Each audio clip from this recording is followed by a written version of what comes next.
Hello, my name is Christopher Scott from the Biblical Leadership blog at christopherscottblog.com, and today I'm going to give you an example of how I ran a nonprofit program and led volunteers in that nonprofit program. So the past several weeks I've been posting videos about how to recruit volunteers and how to lead volunteers, and after posting those videos I just want to give a real life example of what I did in leading a volunteer program and how that worked as maybe something that might be able to help you.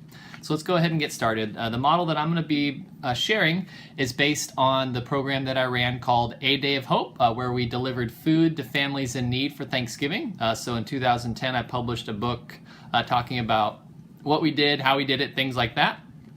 So some of this material is just me kind of thinking through some extra ideas that didn't make it into the book, but some things that might help you if you work with volunteers in a church or nonprofit organization. So the first thing that I always did when I tried to lead volunteers and work with volunteers is I always wanted to prepare for them. Meaning if I knew volunteers were showing up for a job, I always want to make sure that the tasks and responsibilities and things that they were about to do were prepared and ready, right? So if it was a car wash on a Saturday, I'd get there early with the soap, the sponges, the chamois, the water hooked up and everything. That way when the volunteers showed up, they were ready to work. Or with the Day of Hope when we were delivering, when we were organizing food, I wanted all the food to already be there. I wanted there to be tables set up. I wanted the tables to be clearly labeled. And then the volunteers can just show up and sort the food and put the peas with the peas and the corn with the corn and things like that, right? So I worked really hard to prepare and get ready for the volunteers before they even showed up. And as my rule of thumb is, I always wanted there to be more work for them to do than less work. Last thing I wanted them to do was show up, volunteer for 20 minutes, and then all the work was going to be done. I'd rather have them show up, volunteer for 2 hours. Maybe not everything gets done, but that's okay. They still felt like they got to make a dent in the work and contribute. So that's the first thing that I always wanted to do. I wanted to prepare well for volunteers. The second thing that I wanted to do is I wanted to express to them clearly what they were doing and why it was important, okay? So by you helping us at this fundraiser car wash on a Saturday, you're helping us raise money that goes to serve families in need and provides hope and encouragement to them for Thanksgiving when they get a box of food that they might not have had otherwise. So I always wanted to express to them and connect to them whatever it is they're doing, folding a flyer, washing a car at a fundraiser, organizing food. I always wanted them to clearly understand your work that you're doing plays a part in the work that we do to serve and help families in need in the community. Additionally, I always tried to provide really specific instructions once volunteers showed up. Tell them, I want you to do this in this manner. This is how long you need to do it. It needs to be done by this time. If not, what's going to happen, right? So I always tried to give crystal clear instructions about what I expected them to do and when it needed to be done. And if they wanted to change it up a little bit, do it a little differently, or if they had ideas how to improve it, that was okay normally, but I always wanted to provide those clear instructions, a clear path for them to follow if they want it.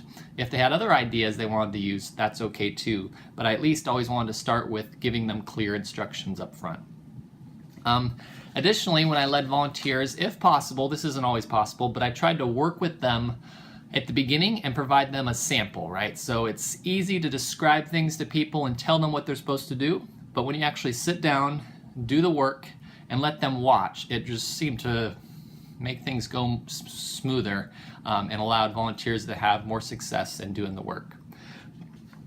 The second to last thing I did when leading volunteers for A Day of Hope is I tried to make it fun, okay? That was the biggest thing.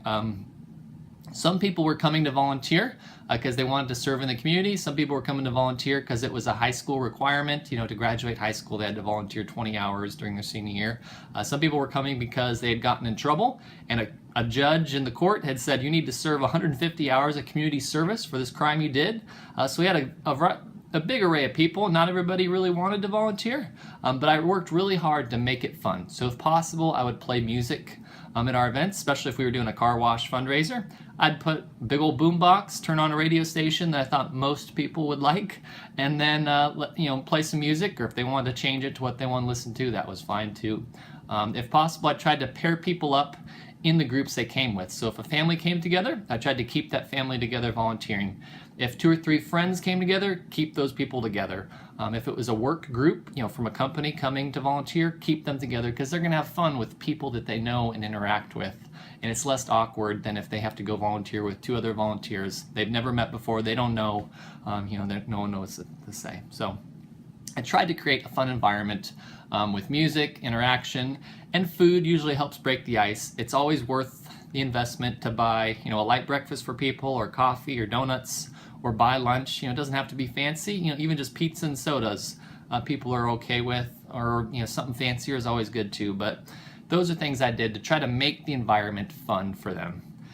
And the last thing is I always said thank you to volunteers when we led volunteers, right? When they came and they arrived and they first got to the location of the volunteering, I tell them, thank you for showing up, thank you for coming. They hadn't even done anything yet, but I'm still telling them, thank you for taking the time out of your weekend to come and help us. I tell them thank you during the work, as I would maybe walk around and see what they're doing. Just give them a brief thank you. Thanks for your help, thanks for your support. And at the end, definitely tell them thank you.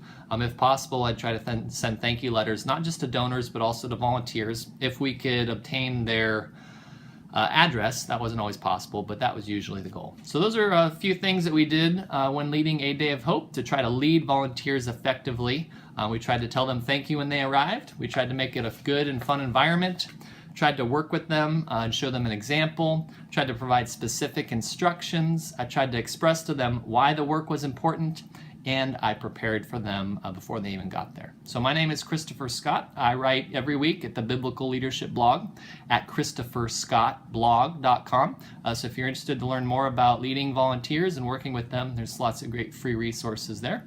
In the meantime, I appreciate you tuning in and hope some of this has helped you effectively lead and work with volunteers in your nonprofit organization or church.